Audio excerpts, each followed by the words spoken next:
creating maybe a divide, and this West Coast versus, you know, East up north or East Coast, or, you know, Canada versus America. Yeah. Because now we're starting to see that little bit of beef being, you know. I mean, they could take it pretty far, you know what I mean? They could definitely capitalize off it, especially if they're trying to get a record, album 100%. to drop. I mean, this would be the perfect time to be working on an album while keep doing diss tracks. Yeah, and then having that to use promo that the album. that promo, and then after you drop your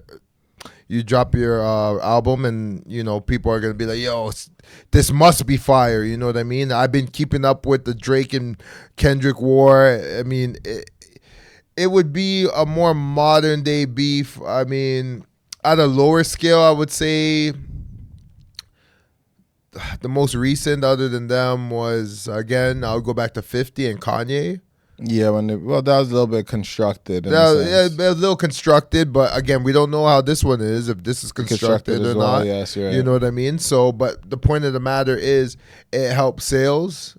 It helps sales for Kanye. I know 50 didn't do too well on the sales just because the matchup was a little off. But I think with Kendrick and Drake, their matchup is pretty equal in a sense. But Drake is the more popular artist because he has more records that are out there that, you know. No, I'd say Drake is severely more popular than Kendrick. Yes. I think he has like a way more records. No, he has definitely a bigger archive for sure. He has definitely a bigger archive and everything. Catalog.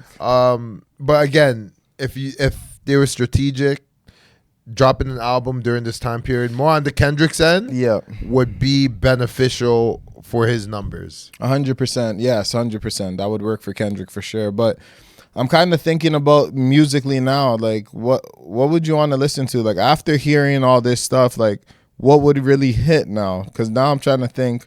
Drake does the melodic shit. You already know he does a lot of singing, all that melody shit for the women, you know, at the beach, this, that. Then he mixes up the rap in there and all that type of stuff for the clubs and all that. But, you know, Drake's not like a necessarily aggressive rapper. He doesn't make music like that. So I'm just interested to know like what his new releases are gonna be. Cause I mean, they're trying to make the boy look sweet out there. I'm just saying. I'm like, if everyone's coming at you, it's suggesting something. It's suggesting that, you know, at this point people are thinking you're sweet and you can be tested.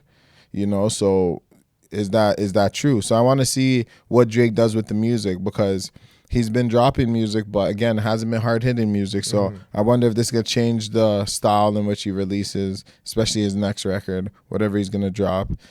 For Kendrick, again, he can go many ways with it because again, he's not the number one. He's always switching up his sound and what he does. So he might be on his bullshit too. So I'm interested to see who releases music first, like, and makes a project out of it and tries and reaps the benefit of the battle. 100%.